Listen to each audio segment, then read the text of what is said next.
Guys, on our way to the airport is 3:46 a.m. See you in a minute. Made it to the airport. Nasty Boston Logan. Kind of in a hurry. The flight leaves at 6. It's 4:51. Of course, we don't have bags or anything because it's just a day trip, but gotta go. And if I look tired, it's because I am. I slept 3.5 hours. Hey guys, so TSA just gave Kay grief over his kilt pin. It's, you know, the pin that goes here on the bottom of what's called the apron to the front of the kilt to weigh it down so that it doesn't fly up. But it's shaped like a ski and do or a small dagger. It's ridiculous. I mean, it's an ornamental pin. It was quite expensive. I got it for him in Scotland and they almost confiscated it. They made him take it off, and the supervisor was cool. He said, just take it off here, don't let anyone see it, put it back on when you're like on the plane or whatever, but people might give you crap. So stressful, but also kind of funny. So Logan Airport, it's just really not made for the population that we have here now. And they've talked about expanding for years, but I don't think it's ever going to happen. Made it through security. Should be good to go. We have our seats already and everything. Head over to the gate. Say that we've never done the short-term parking here. Parked ourselves and came in, and the process was pretty easy. Not bad at all. So, and getting through security, it wasn't great, but it wasn't horrible other than the whole debacle. Oh, this is the kilt pin in question that they gave him grief over, and it's crooked. We're gonna have to fix it. He doesn't like to take it off and on because it puts holes in the wool kilt, but yeah, they're saying that they thought it was a knife. They like freaked out. It was ridiculous. He was getting kind of frustrated, and I was like looking at him like, calm down, don't make it worse. But yeah, they thought that was a knife, and it's, you know, it's clearly a pin. It's supposed to look like a ski and do, which it's obviously not, so pretty ridiculous. A place we've never been, so we're super excited. A state I've never been, and after this I think I'll only have 5 states that I haven't been to, so checking another one off the list. And honestly, really a place full of history, a place I know a ton about and I've read a ton about. Really excited to delve in. We're gonna have about 10.5 hours in this place to adventure, and really looking forward to it. So the flight is gonna be boarding soon. We'll see if I fall asleep on the plane. I am very tired. So yeah, I don't know about you guys, but the night before a flight or any kind of travel, really, no matter where it is, I toss and turn. I check my watch, you know, every hour on the hour and every 15 minutes, and I just don't sleep at all. So, and then, you know, I had to get up at 2 o'clock this morning. So yeah, it's tough. And then we're gonna be go walking a lot. We don't get home till very late tonight, so we do have a full day of history and adventure ahead. Super excited, but this is just the part that's kind of stressful getting through. And I don't like love flying. I love travel and like the adventure, and once I'm on the plane, it's fine. I like being in the clouds and all that. I'm not afraid to fly. It's just more like the germs, always an issue. And then, you know, getting through security, which unfortunately this time they did harass us a little, which adds to the stress of just not wanting to deal with that kind of stuff. But should be smooth sailing now. And hopefully everything goes on time and is good, and we will see you on the plane. In this very interesting seat, a window seat with no window. There's a reason, I'll tell you guys in a minute. Encouraged to report any unwelcome or inappropriate behavior to an in-flight crew member. But where are we going? This is where I quote my favorite 20th century philosopher, who said, "Life is like a box of chocolates. You never know what you're gonna get." Gently welcome you to Savannah, Georgia, where the local time is 8:33. We have arrived in Savannah, Georgia, a place we've always wanted to come, a place rich with history, and we are bringing you guys with us. I promise, once we have coffee, we'll be perkier. Just give us a minute. Impression? Little airport. Nice and clean, simple. Seems like it'd be easy. I think this is the entirety of the airport. Like, it goes from there to there. Yeah. It's It's not huge and crazy like Atlanta or anything. We're pretty excited to be here. This is cool. Reminds me a little of like the atrium at the Orlando airport, but I'm getting a vibe already in the architecture. Kind of New Orleans-y. But instead it's Savannah-y. Same type of French colonial. That's what I'm talking about. Welcome to that History Chicks Savannah adventure. Boston to Savannah and back in one day. We're gonna have so much history to touch on. Beautiful squares and gardens to see. Battlefield, historic cemeteries. But right now we have to find Alamo rental car. Kind of a different system for the rental car. You go to a counter and then you go into another line outside and they let you just pick from your whatever class of car you pick from. There was like 12 cars we could have picked. A lot of them were Nissan Altimas, so isn't that what we got? No, this is we have Nissan Altima. Yeah, Nissan Altima. There used to be a bus that was like only $5 that would get you from the airport to downtown Savannah, but they got rid of it a couple years ago or last year. So the options now are take an Uber, which could be about $50 each way, or rent a car, and it was only $80 to rent the car. So we're like, seems like a no-brainer. And then we're in our own time, and we are trying to do this as efficiently as possible. Basically, we have always talked about for years wanting to do a crazy trip like this and challenge ourselves, because we love to travel together, it's like a thing we do, and see if we could go somewhere for a day. We've also talked about go past the stop sign, then at the next one, turn right. Picking a random place and going. It's kind of random because, you know, we're not like here for a specific reason other than history and fun, which is cool. Like, that doesn't always get to pan out. Turn right onto Gulfstream Road. It's not like we're here visiting family or here for an occasion. We're just here for pure leisure. What happened was JetBlue had a flash sale last month, and it was for their 25th anniversary of being a company. And so we get all their emails and everything, and Caleb said, hey, they're having like crazy deals. And I was like, well, look, we've been wanting to go somewhere, maybe we should do it. I'm like, how crazy? And he's like, some of the flights are $25. I'm like, what? $25? Of course, that's each way per person, but still. And he's like, yeah, he's like, hey, you've always wanted to go to Savannah, we could go to Savannah. And I was like, okay. We discussed things, kind of looked at hotels, we're kind of like not sure. Then I started getting distracted thinking about how much Charleston is great and how we should adding on. We're like, you know what, let's keep it simple. And he said, hey, we can actually take the 6 a.m. flight, and then the, what time do we fly out? 8:30 leaving flight, so we could spend the day and not even have to get a hotel. And this is exactly what we talked about, like how cool it would be to just hop on, not have bags, but just my little travel purse I brought, and hop on the plane, go somewhere, and hop back home and be able to sleep in my own bed at night. So this is the challenge we have taken up. The reason that I had that crazy wall behind me and not the window seat that we had ordered was because when we went to sit in our window seat a couple rows up, the lady that was sitting on the end, who we would have been next to, had a nasty cough. She was like coughing. So I immediately said to one of the flight attendants, like, hey, is there any way, you know, are these ones open? I don't even care where I go. And she's like, yeah, it's a pretty full flight, but you can go here. Of course, it was like the very back ones by the bathroom, with the wall behind you, and oddly no window at all, so just a wall. It was a little claustrophobic. I like being able to see outside, but still worth it for being a little bit more ways away from the coughing lady. So that's kind of why I was stuck behind the wall, but better to have the peace of mind, I guess. I mean, it was only a 2.5-hour flight.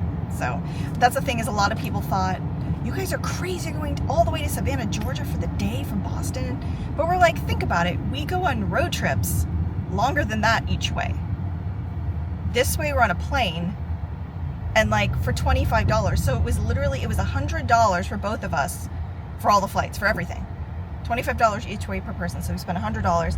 We're already going to spend more on parking at Boston Logan Airport. That was $40.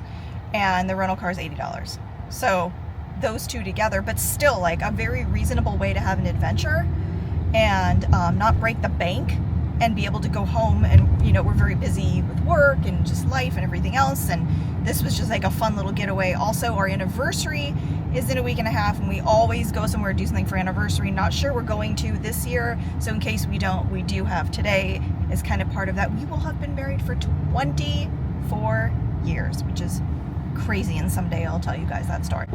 It's hot and humid. I ditched my jean jacket immediately. It was 30 degrees when we got to Boston. When we drove from our house in New Hampshire to Boston, it was 30 degrees and we were freezing. And now it's already super humid and hot, and it's like not even the hottest part of the day. It is only 9:24 a.m. So we are gonna head out, and so much to get to today. First stop, the Savannah History Museum in the Historic District. Thought that would be a great way to kind of get our bearings and tell you guys some really cool stories. Savannah has so many stories to tell, especially from the Revolutionary War, and incredible connections even to where we live, and you guys will see this is going to be really, really fun. It's crazy that we got on the plane and 2.5 hours later we're in a totally different place, and we don't have saw palmettos and palm trees and weeping willows and moss and all that. Alligators. We definitely don't have alligators, which I have a cool alligator story. Well, actually I wouldn't call it cool. I have an alligator story for you guys later. But yeah, it's just so different. It has more, like, you can tell we're in flatland. There is green. You can tell it's coastal, but it's still like southern flat. Interesting. I still can't believe I've never been to this state. It's just in this spot that like was never convenient to wherever I was. It's weird. I mean, my grandparents had a vacation home in South Carolina at Myrtle Beach. I'd go there a lot. Tons of my life spent North Carolina, Virginia, Maryland. I've spent an entire summer in Eastern Tennessee, things like that. But Georgia is just, and of course Florida I've been to, but Georgia is just, I never drove through it. So we had to like make it a point to come here. It was one of those like, we don't have anybody here, we have no ties to it. If we want to come, we're gonna have to like make an effort. So that's what we did. And for $25 each way on JetBlue, we just couldn't say no. Inside the visitor center, and here's a little taste of things to come. Look at that, I feel welcome already. Nice folks in there, Southern hospitality already, which is something I do miss. She gave us a map. She thought it was fun what we were here doing. Everybody's saying, look how cute. Oh my gosh, that's so cute. So we're gonna check out the museum. Savannah History Museum. There's what? Lee and Stonewall. Oh yeah, that is something we don't see in New England. Robert E. Lee and Thomas Stonewall Jackson. Pretty paintings. This is Savannah before Oglethorpe. That would be John Oglethorpe, who is considered the father of Savannah. He was born in England and served in military capacity, governorship, and statesman. He was here for a long time, and some of his stories are very interesting, and he's going to play a big part in a lot about what we talk about today. But before he was here, the Native Americans. Now, Georgia, and especially Savannah, was a hotbed of activity because it was kind of the buffer zone between us and Spanish Florida, and that caused a lot of battles, including a really interesting one called the War of Jenkins' Ear that I'll probably talk about a couple of times. That took place mainly in the Caribbean, and it's called that because a man named Robert Jenkins was on a British ship. It was boarded by the Spanish, and they cut his ear off. And it took place in the Caribbean and off the coast of Georgia and Florida and Panama, places like that. So Oglethorpe was involved in that as well. So was some of the other key players we're going to be talking about, I'm sure, as the day goes on. War of Jenkins' Ear actually went on from 1739 to 1748. And as I said, that was between mainly the British and the Spanish. Whoa, full-on train. Going back to the War of Jenkins' Ear, another really interesting thing is that in one of the battles called Portobello, which was in Panama, the British won. They had a huge victory there, and that is when the song Rule Britannia was written. You know, rule Britannia, Britannia, rule the waves. Yeah, that was written after they won that War of Jenkins' Ear, Portobello in Panama. And there's another connection because, and I'm just going to show you guys stuff and talk, as you can see. Admiral Vernon was one of the big shots during a lot of those conflicts, and George Washington's brother Lawrence fought alongside him and really admired Admiral Vernon, so much so that he would go on to name his house in Virginia Mount Vernon, and that is what it's called when General Washington, His Excellency, is living there, and that is what it's called to this day. That's where the name comes from. So lots of little fun connections like that, and even crazier stories throughout the day that I'll just give you the tidbits of everything as it ties in. Oh my gosh, I told you, my favorite 20th century philosopher, a very wise man named Forrest Gump, who once said that life is like a box of chocolates. You never know what you're gonna get. 1993, one of America's most beloved fictional characters, Forrest Gump, played by actor Tom Hanks, waited on a bench for bus number 9, Savannah's Chippewa Square. This bench and others like it were adapted from the wooden benches located in the city's Forsyth Park. We will go there.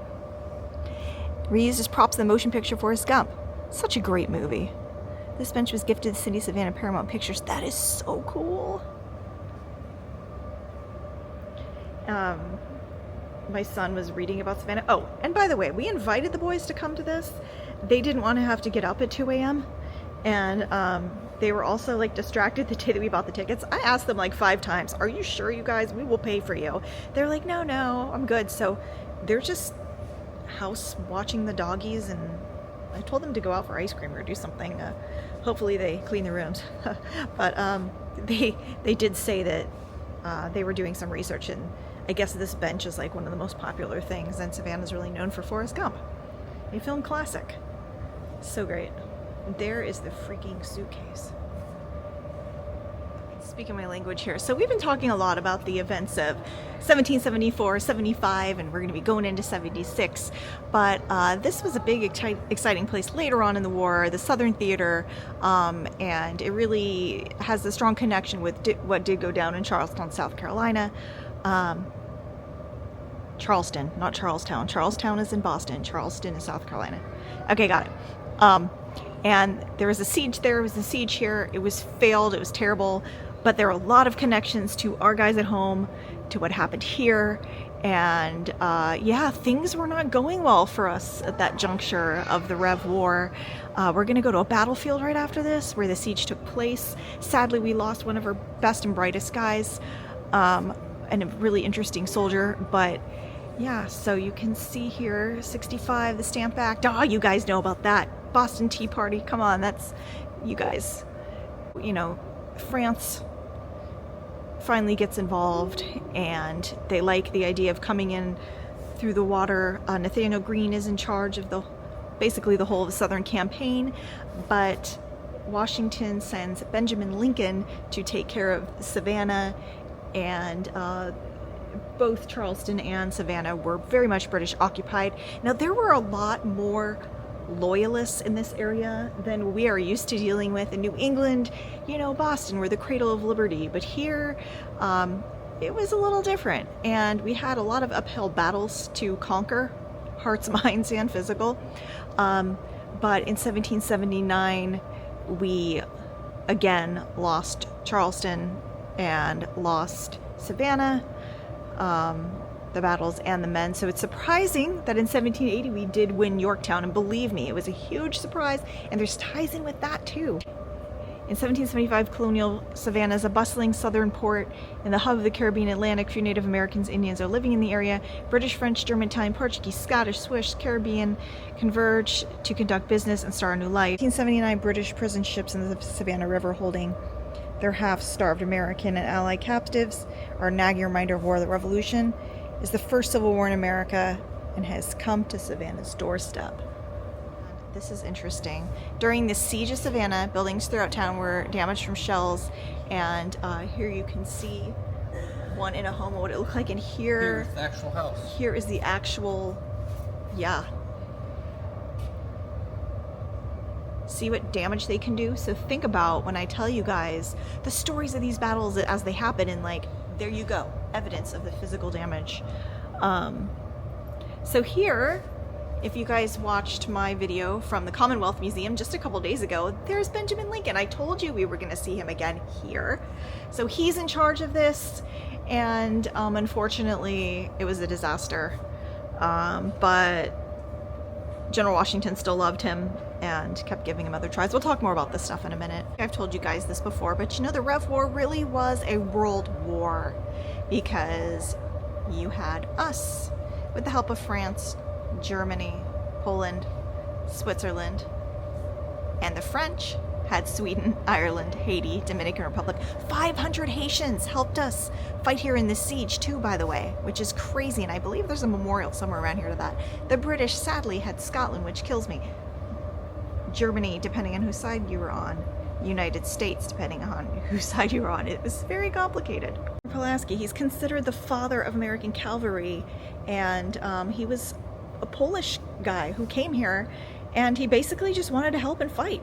Similar to Lafayette, his situation is a little different because he sought military experience in Poland and kind of was denied it, so he came here. He's like, okay, fine, I'll help these nice people. And he did. Sadly, he would pass away at the siege of Savannah here. So we're gonna go take a look at that. He was just a little guy, short in stature, and but you know, sometimes it's the little ones that you got to watch out for. Lovely example of a French uniform. Here you can see clearly the red coat, so we know whose side they're on. Oh, and here is the 71st Regiment, Highland Scots. You can see the diced rim there on the hat. This carriage belonged to, no way, Julia Gordon Low. I know who she is because I was a Girl Scout. She's the founder of the Girl Scouts. This was her carriage. Dang, they had money. Pretty swanky.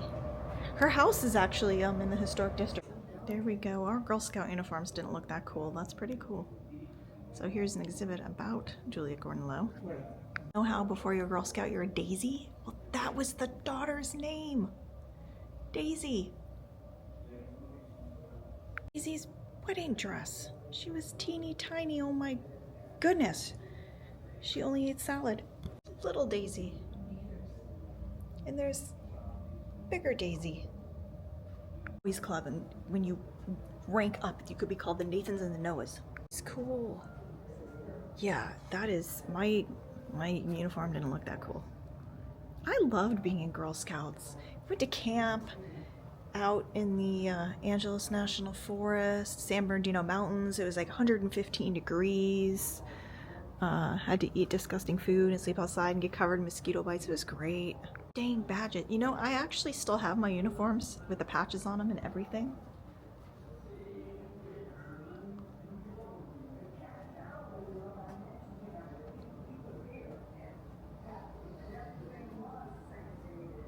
Yeah. The horse riding part. There was a couple of the camps where we did that. Hey, my uniform actually wasn't far off. Like, we had the cute bow tie, and I had knee socks, and the tassels actually look like kilt hose flashes. Caleb's wearing his kilt casually today, so he doesn't have them on, but normally above the kilt hose there would be little tassels called flashes, and it's actually, I never thought about, similar. Some memorabilia from the Girl Scouts. Okay, that's totally adorable. You guys know where Uncle Sam was from? New Hampshire. That's just too funny. Massachusetts Volunteer Infantry. One of 116 African-American Union infantry units in the Civil War. 55th was serving garrison duty in Savannah within 1 month of General Sherman taking the city from the Confederates on December 21st, 1864. That's what that would have looked like. So yeah, we see we're in the Civil War room now. The guns definitely changed between the Rev War and the Civil War. No longer did we have the horrible brown vests and the hoping for accuracy. It got only too accurate and nasty. This was a nasty, nasty, nasty war. Stupid is as stupid does, for sure. Model of a ship called the SS Savannah. Very cool. Launched in 1818. Okay. So after the War of 1812? After the Rev War. Reached Liverpool 29 days. Look at the And paddle 11 hours wheels on the later. side of it. You know, it's interesting because it's almost like you can see the evolution of ship style happening here. Wow. It went all the way to Liverpool, England. Liverpool. 29 days. We went all the way to Liverpool. It's crazy. This hair jewelry. It's literally jewelry made of hair. It's actually disgusting. Look at this. Do you want me to make you a crown made out of my tangled up hair? You could. Couldn't leave out an exhibit about peaches. The Georgia peach. I love peaches, but I can't really eat them. They don't love me back. Until you walk by these, they change. Oh, they're lenticular. You guys, it's crazy. Seriously, I'm just like amazed. We are nowhere near home. Do you know how far Savannah, Georgia is from New Hampshire? From Boston, Massachusetts, where we flew away? Like, this is... And I really hope that I'm making sense. We still haven't had coffee, so we need to remedy that. Really cool looking railroad museum. Wow. Takes me right back to my days of when Nathan was obsessed with Thomas the Train. Right, here we are on what is left of the battlefield of the Siege of Savannah, 1779, and here they have placed the 800 names of those that have passed away, and here you can see General Casimir Pulaski on this battlefield as opponents in different armies. The truce called after. Oh! Two separate sides of the family fighting for each side.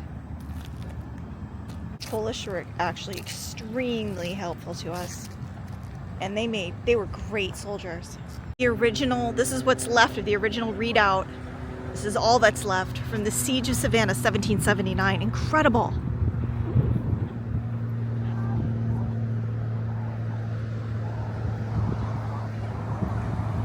Taken me 44 years, but I'm finally here. Checking another Revolutionary War site off my list. I've been to most. It's insane that it took me this long, but here I am. With this ground hallowed by the valor and sacrifices of the soldiers of America and of France. It was fought October 9th, 1779, with the bloodiest battles. Yeah, guys, it was actually huge losses. Very, very bad for us.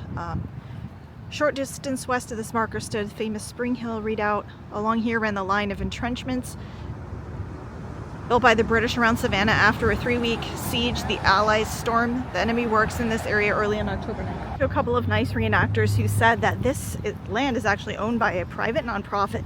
It's interesting. It's not like a national park, it's not a state park, and it's only in recent years that it's really been preserved and that the memorials have been added. The 800 names of the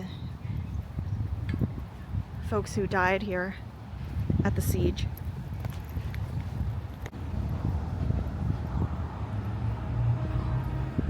So cool. Near this spot, 2 notable heroes of the American Revolution were mortally wounded. Casimir Pulaski and Sergeant William Jasper. Ugh. Arthur Dillon, an Irish nobleman, an expatriate, commanded a regiment that included Irish soldiers serving the King of France. He and his regiment were prominent in the Battle of Savannah. Yeah, Arthur Dillon, super, super badass. We're actually allowed to go in here.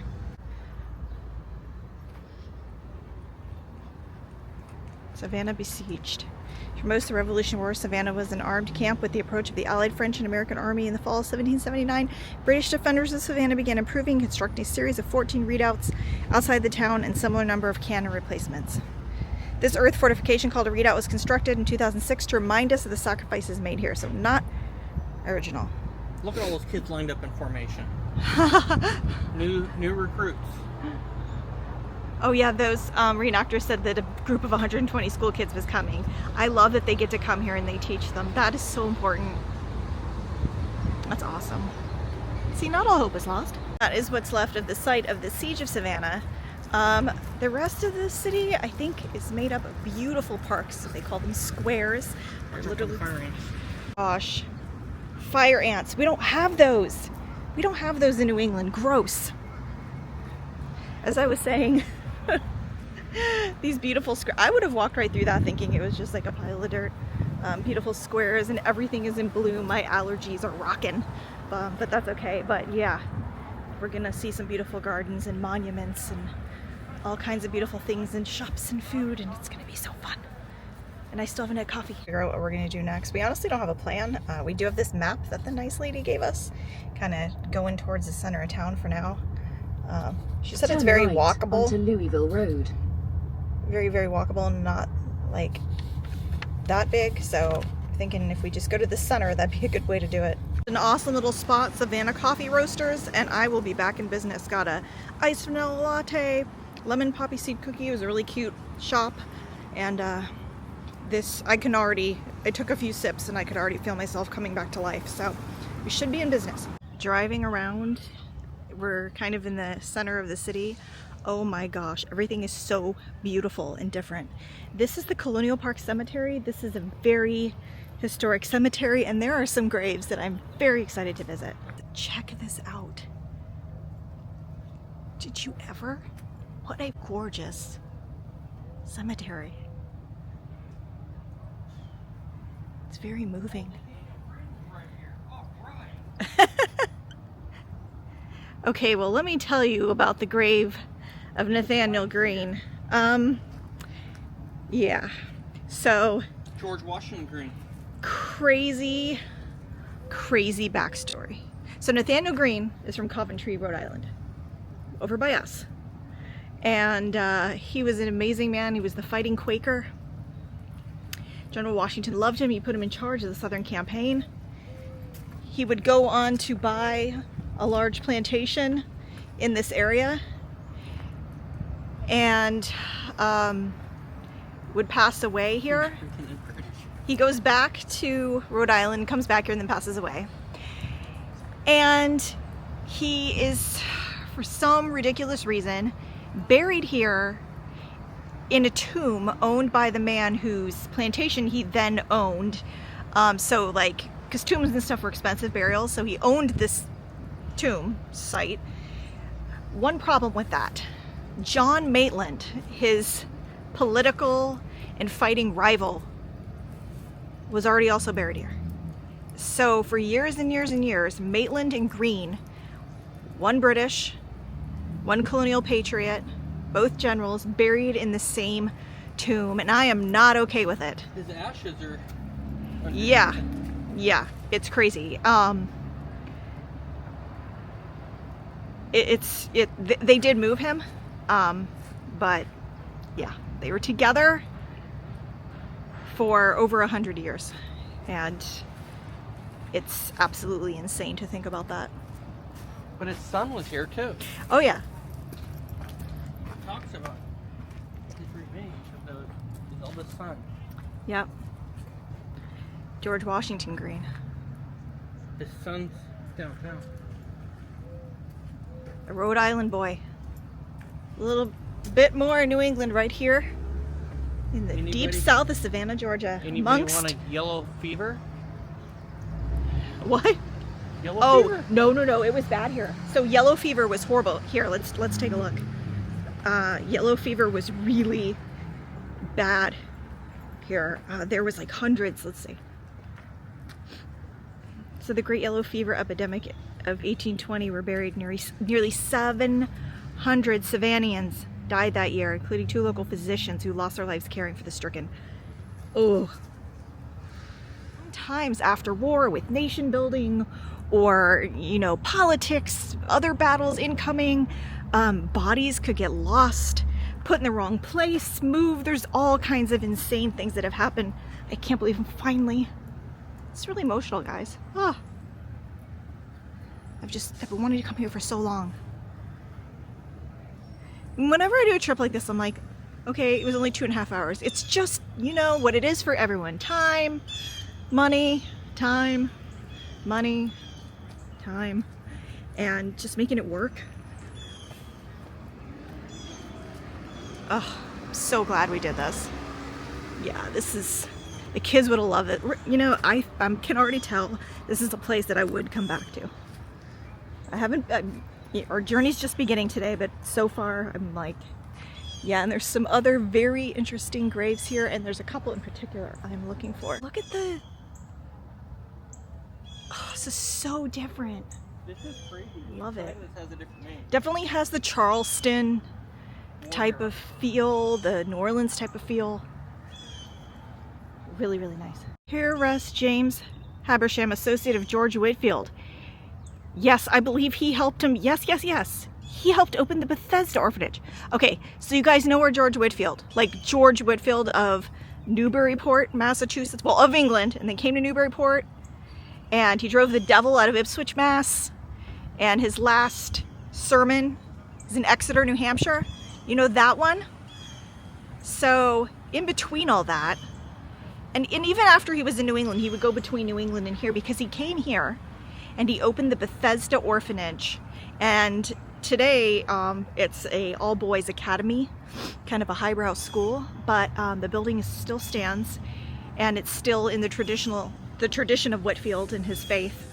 But yes, the wonderful Reverend Whitfield, James Habersham, his helper, who saw the vision and opened the wonderful Bethesda orphanage here, and Whitfield was just relentless.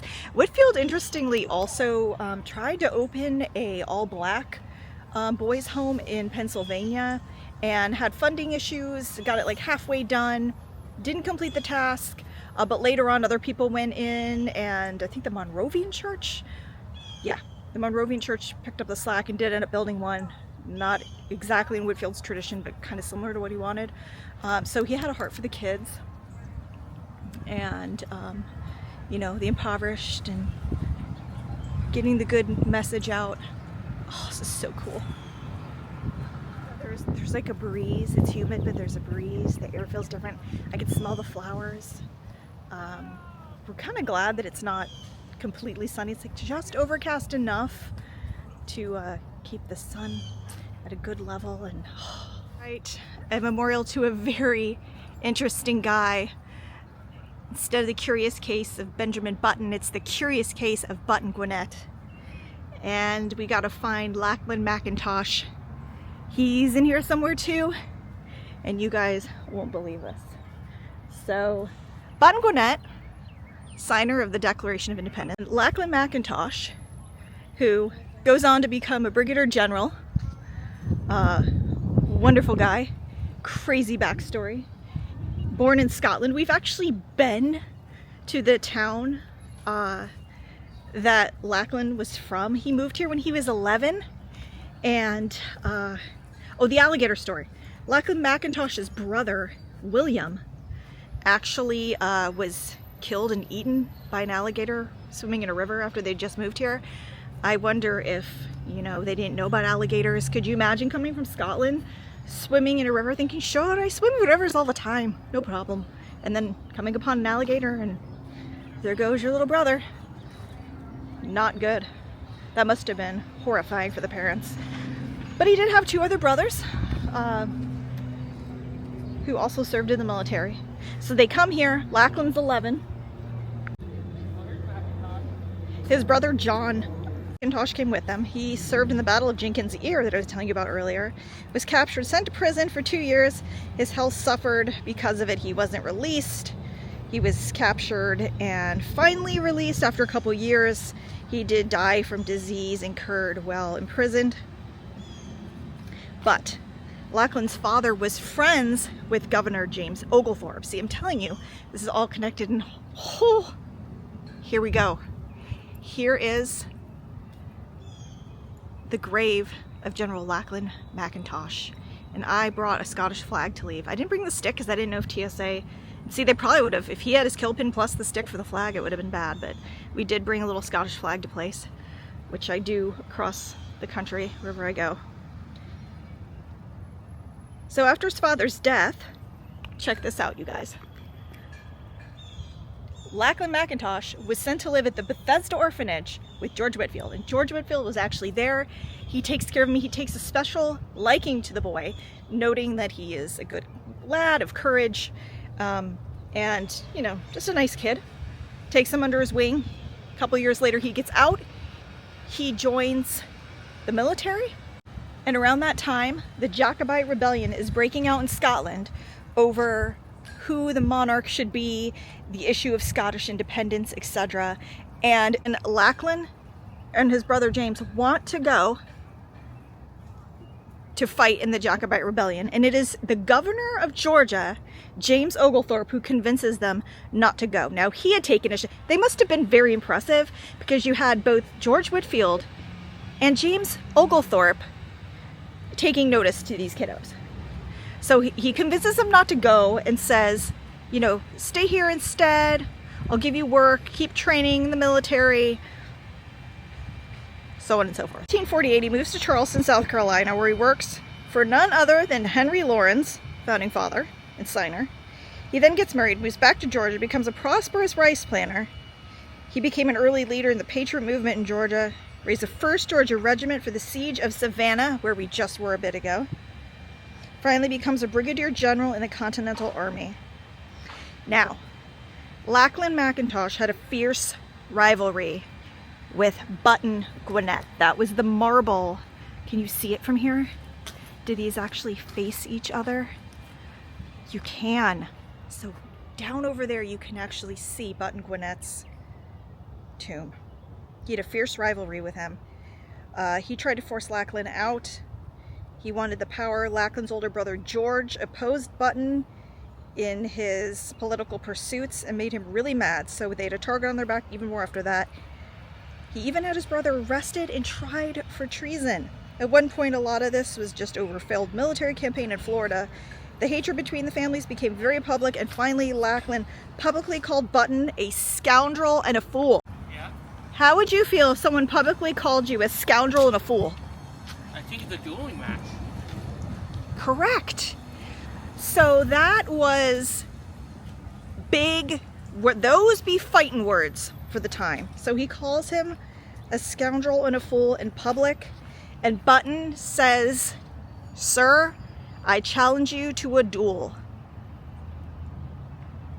So in 1777, they go to dueling grounds just south of the city. They're not there anymore, it's all built over. And they shoot each other.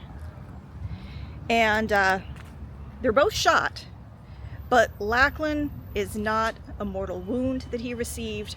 Poor Button Gwinnett, he passed away. Now, there was worry over what was going to happen, and Lackland did let General George Washington know, who he quickly devised a plan like, oh, probably shouldn't have done that. Probably shouldn't have shot and killed one of the signers of the Declaration of Independence, but we need you, we like you. I am sending you to Valley Forge for winter quarters, because that was safer than being in Savannah after you just dueled somebody and killed somebody who, to some people, was a beloved member of, you know, this patriot movement, a signer of the Declaration of Independence. So General George Washington sends him to Valley Forge, where he is safe, hides out a little while, then rejoins the military effort and continues to fight in the Revolutionary War. Maybe the strangest twist of fate ever. He would go on to fight in the siege of Charleston and the siege of Savannah here. Actually taken prisoner, but then exchanged for one Charles O'Hara, General Charles O'Hara of the British military. And here's where things get even weirder. So that Charles O'Hara ends up being the one who surrenders to General Washington rather than Chicken Cornwallis, and he surrenders to none other than Benjamin Lincoln of Hingham, Mass., who we just talked about and I showed you at the Commonwealth Museum, and who we just talked about because he led the sieges here and in Charlestown. So I'm telling you, everything is connected. So imagine that. They both are involved in this prisoner exchange over things that happened here, and then they would both go on to have to surrender. O'Hara would surrender Cornwallis's sword to Benjamin Lincoln on behalf of him, and he would accept it on behalf of General Washington. So crazy connections, and here's the living proof. After the siege, he would return to his plantation to find it completely destroyed by British troops, which is sad. We are gonna try to figure out where to put this. Somebody else has this here. We're just gonna add a flag to it. Yeah, that looks good. That looks really good. I want people to know he was a true son of liberty and a patriot, but he was also a son of Scotland. He died in 1806, and what a journey he had. Fanning. Oh, thank you very much. I thought Gwinnett, you know, I mean, he was a good guy. Obviously, he was a signer, so he was a delegate to the Continental Congress and a patriot, but he had like some jealousy issues. And he just really like hated the Mackintosh family, which, by the way, Mackintosh family, long interesting history in Scotland, always very patriotic on the Scottish side. They were Jacobites, and even though Lachlan and his brothers didn't go back to fight, they would have had many relatives and distant relatives, probably uncles and cousins and such, fighting. They were notoriously pro-Scotland, pro-independence, and wanted the Stuart monarch on the throne. So it's interesting, it was in his blood, he must have felt that. If you come and all you do is go to this, worth it. We're gonna do so much more. Just saying, this was fantastic. The breeze. I know, the breeze is so nice, isn't it? I can't believe, like, everything's flowering. So at home, you know, we just had snow day before yesterday. We have little red buds coming on. Little red buds, but it's been freezing. I mean, it was 30 when we left Boston this morning. And oh, there's the famous cathedral. Splitting this vlog into two. We'll be back in just a bit. Hang tight.